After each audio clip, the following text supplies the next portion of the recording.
Hello जी, क्या हाल हैं आप सबके। स्वागत है आपका इस यूट्यूब चैनल पे। बहुत सारी बातें हो गई हैं इंडिया पाकिस्तान के मैच में। रूफ़ी जो कोहली की जो पांचवी बेगम बन के बैठी हुई हैं, उन्होंने कुछ हरकतें शरकतें कर दी हैं इंडिया पाकिस्तान के मैच में, जिसके रिगार्डिंग बात करना बहुत ज़रूरी हो गया है। और इसके अलावा इंडिया और पाकिस्तान दोनों फाइनल में पहुंच चुके हैं। उसके रिगार्डिंग बहुत सारी बातें हैं जो करेंगे। So let's start the video. यार देखो, एक तो ये सारी चीज़ें ना रूफ़ी भाई, चीज़ें अच्छी तब लगती हैं जब आपने ना फील्ड पे भी कुछ एफ़र्ट्स लगाए हों। आप अभिषेक से 2 छक्के खाने के बाद अगर आप ये सारी चीज़ें करो ना, तो थोड़ी-सी वो चीज़ें शोधीगिरी ज़्यादा लगती हैं। और यार अभिषेक शर्मा अभी अंडर-19 खेल के आया है, अभी नया लड़का है, उसका भी फ़ॉर्म है, सही चल रहा है। तुम उसके सामने जाकर के शोधीगिरियाँ दिखा रहे हो, उसके सामने दिखा रहे हो कि भैया मुझसे बड़ा कोई नहीं है और ये नहीं है, तुम उसको जाकर के उँगलियाँ दिखा रहे हो। और हालाँकि जो काम करने आए थे तुम वो भी ठीक से नहीं करके गए, आगे से 4 गालियाँ सुन के ही गए हो। लेकिन यार थोड़ी बहुत इज़्ज़त अगर बची हो तो थोड़ा बहुत रहने ही दो यार। अभिषेक शर्मा अभी कल का लड़का आया हुआ है। अभिषेक शर्मा से पहले तुमने 5 साल पहले, जितना भी साल का तुम्हारा करियर रहा है, तुमने उसमें विराट कोहली को अपना अब्बू बनाया हुआ था। और अब एक और ये और नया आ गया जिसको तुम अपना नया अब्बू बनाने की कोशिश कर रहे हो। तो भाई अब बस कर दो। मुझे तो सही बताऊँ तो मुझे तो डर लग रहा था कि अभिषेक ने अगर थोड़ा बहुत और मार दिया होता रूफ़ी को, तो इसने पिच के बीच में अपने ऊपर पेट्रोल वेट्रोल सब डाल लेना था। खैर 100 बात की एक बात ये है कि इन लोगों से रन वन बन नहीं रहे थे। और at the end of the day इनके पास एक ही पॉइंट बचा करने का कि हम मामले को पॉलिटिसाइज ही करते हैं अच्छे से। 6-0 उंगलियाँ शुंगलियाँ दिखा देते हैं। भगवान जाने पता नहीं क्या अपने अब्बुओं का अकाउंट बता रहे थे रूफ़ी साहब या क्या, लेकिन इन्होंने यही करना ज़्यादा बेटर समझा।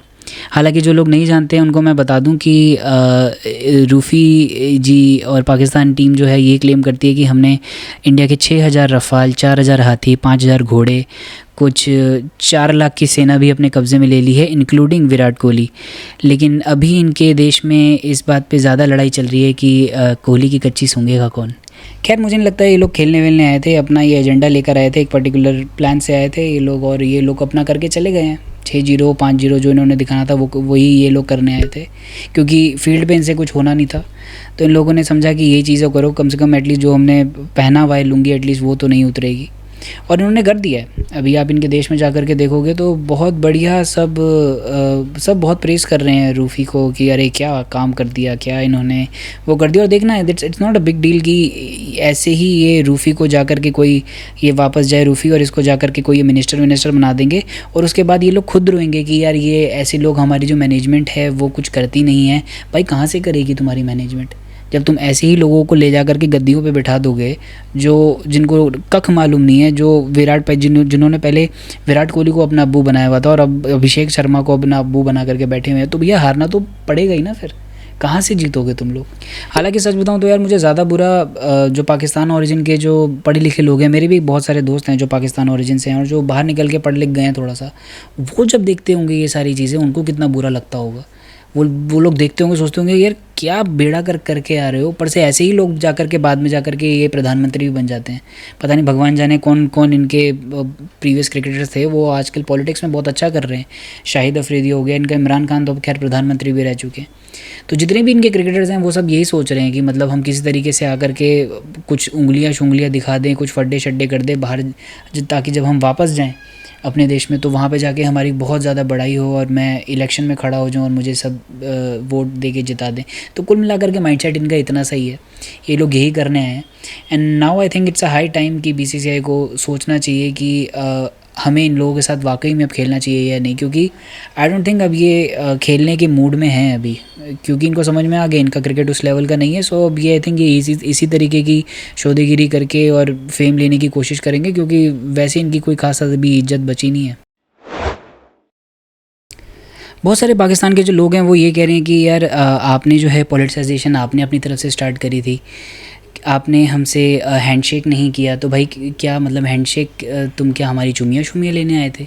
जो तुम करने आए थे तुमसे वो तो चीज़ें हो नहीं रही हैं, तुम्हें हैंडशेक की पहले पड़ी है कि आपने जी हमारे साथ हैंडशेक नहीं किया। ये तुम्हें वो वाली लड़कियां मालूम है जो तुम्हारी जो गर्लफ्रेंड बन जाती हैं और अगर उनको तुम अटेंशन ना दो तो वो तुम्हारे घर पे कॉल वॉल करना स्टार्ट करती है। सेम हालत इन लोगों ने पाकिस्तानी टीम ने करी हुई है कि जी आपने हमारे साथ हैंडशेक नहीं किया, आपने हमारे साथ चुमियाँ शुमियाँ नहीं ली, अब हम पॉलिटिसाइज़ करके दिखाएंगे। तो क्या बकवास चीज़ें कर रहे हो यार, जो काम करने हो एटलीस्ट वही करो। और दोस्त पॉलिटिसाइजेशन क्या होती है ना, वो मैं आपको बताता हूँ। अभी 2021 में इंडिया पाकिस्तान का मैच हुआ था, उसमें इंडिया 10 विकेटों से हारी थी बाय द वे, बट उसमें भी, उस पर्टिकुलर मैच में भी ब्लैक लाइव्स मैटर करके कोई कैंपेन हुआ था। उस मैच में तो किसी ने नहीं बोला कि आप जो है ये पॉलिटिकल कैंपेन कर रहे हैं, आपको ये सब चीज़ें नहीं करनी चाहिए। दूसरा सिचुएशन भी बताता हूँ, अभी पाकिस्तान अफ़गानिस्तान का मैच हुआ था जिसमें अफ़गानिस्तान जीत गई थी पहली बारी पाकिस्तान से, सो देवर ऑल सेलिब्रेटिंग। उस पर्टिकुलर मैच पे भी प्रेस कॉन्फ्रेंस में आकर के अफ़गानिस्तान ने ये बात पॉलिटिसाइज़ करी थी कि जितने भी अफ़गानिस्तान माइग्रेंट्स हैं जो पाकिस्तान में रह रहे हैं, उनको जो है ज़बरदस्ती भगाया जा रहा है। तो ये बात तो तब भी लोगों को इतनी तप नहीं चढ़ी कि भाई आप पॉलिटिसाइजेशन कैसे कर रहे हैं। आज जब इंडिया पाकिस्तान का मैच हुआ और जब इंडिया के किसी कैप्टन ने जाकर के ये बात बोली है वहाँ पे कि हम ये जो विन है हम ये डेडिकेट करते हैं इंडियन आर्म फोर्सेस को, तब इनको बहुत ज़्यादा तप चढ़ी, क्योंकि इनको मालूम है कि हम ये जो पर्टिकुलर वॉर है उसमें बहुत हम जलील हुए हैं, और अब ये लोग जाकर के यहाँ पे अब इंटरनेशनलाइज भी कर रहे हैं इस पर्टिकुलर चीज़। तो भाई तब चढ़ाओ भाई, बहुत बिल्कुल अच्छे से तब चढ़ाओ, हमें तो बल्कि मज़ा आता है तुम्हें जलील करने में। ये बहुत सारे पाकिस्तानी जितने भी हैं वो सारे ये कहते हैं कि भाई इंडिया को जो है वो हमारे साथ ही डर लगता है। तो भाई डर नहीं लगता, इतना मैं पहली बात तो क्लियर कर दूँ, तुम्हारी टीम है नहीं डरने लायक। हमें मज़ा आता है तुम्हारे साथ क्रिकेट खेल के, तुम्हें हराने में और उसके बाद तुम्हारे रिएक्शंस देखने में। वो चीज़ है ऐसी जिसके लिए वी कैन डू एनीथिंग। तुम्हारे जो वो रोते हुए चेहरे होते हैं ना, वो जो तुम्हारे दिग्गज जितने भी बैठे हुए होते हैं न्यूज़ चैनल्स पे, वो जब आ करके तुम्हारी बताते हैं कि यार इनकी मुंह में चूसनी डालनी पड़ेगी, ये सुनने में हमें मज़ा आता है। जब तुम्हारी देश की जो जितनी भी आवाम है वो बैठ के जब रो रही होती है कि यार देश की हालत भी बुरी है और ये प्लेयर्स भी वही कर रहे हैं, हमें ये एक्चुअली चीज़ें देखने में मज़ा आता है। तो हमें ऐसा कोई राइवलरी, हालांकि राइवलरी तो भाड़ में जाए, तुम्हारी कोई राइवलरी बनती भी नहीं है।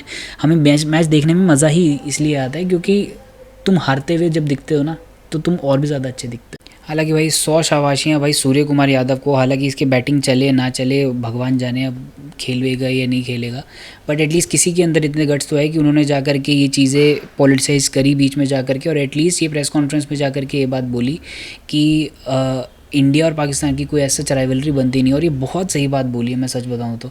फाइनली किसी इंडियन कैप्टन के अंदर इतने गट्स आए कि वो जाकर के ये चीज़ एक्सेप्ट कर सके कि भाई अब कोई राइवलरी नहीं बनती है। 7-8 का स्कोर जो होता है वो राइवलरी होता है, 9-8 का स्कोर राइवलरी होता है, 9-5 का भी स्कोर राइवलरी आप कह सकते हो। बट आपका स्कोर यार 12-1, 20-2, हालांकि स्टार्ट मुझे भी नहीं मालूम, बट अगर इस तरीके से हैं, एक तरफा अगर मैच हो रहा है, तो ये राइवलरी नहीं होती दूर दूर तक। अच्छा, सुनने में ये भी आ रहा है कि बहुत सारे पाकिस्तानी लोग अब ये कह रहे हैं कि जी अब हम एशिया की नंबर 2 टीम है। तो भाई बस कर दो यार। अब एक तो पहली पता है बहुत ही मशहूर कहावत है कि अब्बू से मिली हुई खैरात वाली चीज़ों पर ना घमंड नहीं किया करते दोस्त। अभी ये हमारे साथ ये जो फाइनल भी खेलने वाले हो ना, वो भी हमारी बदौलत ही है। अगर उस दिन इंडिया बांग्लादेश के मैच में थोड़ा सा ऊपर नीचे हो जाता, तो तुम्हारा भी इंडिया पाकिस्तान का मैच होना भी मुश्किल हो जाता, और तुम्हारी जगह भी कोई और खेल रहा होता और हम उसको भी मार के आके हम एशिया कप उठा रहे होते। चलो खैर, कुल मिलाकर के बात इतनी सी है कि इंडिया पाकिस्तान का जो है वो फाइनल होने वाला है, और मैं बड़ा एक्साइटेड हूँ यार उस मैच के लिए। हालांकि मैं ये भी बोल रहा हूँ कि बीसीसीआई को मना कर देना चाहिए, लेकिन आई थिंक ये एक last nail in the coffin है जो इंडिया को खेलना चाहिए। उसके बाद भाई मना कर दो कि भाई हम नहीं खेलेंगे उसके बाद तुम्हारे साथ, वो ज़्यादा बेटर है, क्योंकि मुझे पता है इन लोगों का अब खेलने वेलने के मूड में आएंगे नहीं, ये खाली पॉलिटिसाइजेशन के मूड में ही आएंगे। खैर, इंडिया पाकिस्तानी मैच की बात करें, मुझे तो काफ़ी कॉन्फिडेंट लग रही है इंडियन टीम, बट कुछ कह नहीं सकते। पाकिस्तान जो है फाइनल्स में आकर के इन लोगों का कुछ अलग ही रूप होता है, सो चीज़ें पलट सकती हैं, but I am not sure. इनकी टीम बहुत ही कॉन्फिडेंस लेवल में तो खैर बहुत ही लो है, मुझे नहीं लगता कि कोई चांस बनता है, बट लेट्स सी, कुछ कह नहीं सकते। क्रिकेट बहुत ही अनप्रेडिक्टेबल गेम है। पर एक चीज़ जिसके लिए मैं बहुत ज़्यादा श्योर हूँ वो है स्लेजिंग। ये चीज़ ऐसी है जो मैं देखना चाहूँगा, क्योंकि अब मुझे लगता है कि ये इनको इंडिया वाले पाकिस्तान वालों को ये बात बताने वाले कि एक्चुअली में स्लेजिंग होती क्या है। इनका कहना पाकिस्तान बेचारे क्या है कि ये लोग आपस में ही फड्डा वड्डा करके ये लोग समझते हैं कि भाई हम सबसे बड़े गुंडे हैं और हम सबसे ये लोग अभी एक्चुअली बाहर निकले नहीं हैं। 10-15 साल से ये इंडिया की वजह से बेचारी बीसीसीआई ने इनकी ऐसी मार के रखी हुई थी कि बाहर तो कहीं खेल नहीं पा रहे थे।